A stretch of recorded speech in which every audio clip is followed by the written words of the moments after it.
From the first bike powered by steam to modern superbikes, apt for sports, travels and tours, commerce, and a host of other everyday uses, motorcycles have indeed come a long way in determining how people interact with the environment across different landscapes.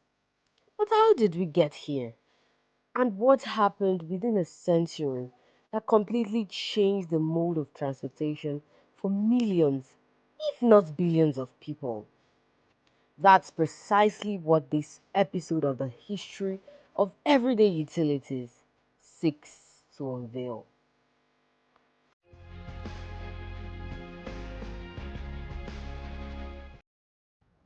It begins in the 1860s in Paris with a blacksmith named Pierre Michaux. He was already making bicycles, which they called velocipedes in their time. He started experimenting by adding propulsion to them. Then his son, Ernest Pierre, took it a step further and fitted one of the bicycle frames with a small steam engine. That was the Michopirox steam velocipede, and it's where the real journey begins. Those early designs crossed the Atlantic. An American inventor, Sylvester Roper, got his hands on them. He built a twin cylinder engine powered by a coal fired boiler. It was still trapped onto the same awkward asymmetric bicycle frame of the era, but it was a meaningful leap forward.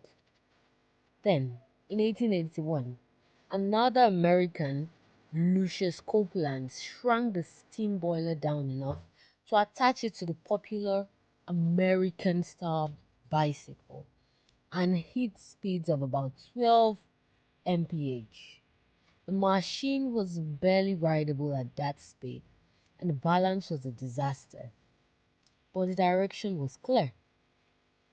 Around the same time in London, an Englishman named Edward Butler unveiled what he actually called a motorcycle at the International Inventions Exhibition. It was a throttle valve, a liquid cooled radiator, compressed air starting, and it was genuinely ahead of time. There were no brakes though. Stopping it required what the notes politely described then as an elaborate technique. Butler couldn't secure the funding to take it further, and the design died there. Then came the moment that changed everything. In 1881, German engineers Gottlieb Daimler and Wilhelm Maybach introduced the Daimler Reitwagen, and first motorcycle powered by the internal combustion petrol engine. Gone was the steam, gone were the coal boilers. This machine looked and ran nothing like its predecessors, and it is widely regarded as the first real motorcycle. By 1894, a company named Hildebrand and Wolfmüller became the first to put motorcycles into mass production, and this is when the German word Motorrad entered the language. Other manufacturers followed fast: Triumph, Royal Enfield, Harley Davidson, Indian. Races were being held, motorcycle clubs were forming, ordinary people were buying them for the first time, not as novelties, but as a genuine way to move through the world. By 1895, American inventor E.J. Pennington had already clocked a top speed of 58 mph in his model. When the World Wars came, and they changed everything again at a completely different scale.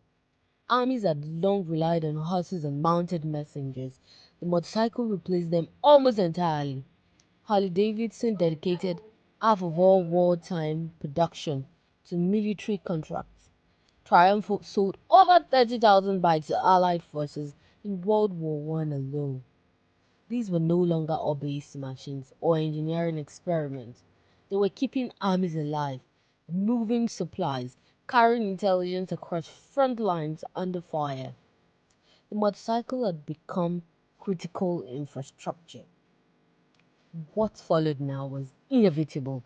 More sophisticated models, more manufacturers, more power, more reach. The machine that began as a blacksmith's experiment in Peru eventually reshaped economies, opened up tourism, gave millions of people the first real taste of freedom on the road. So the next time you see a motorcycle down the street, we hope you'll be more appreciative of the huge one that racing past you.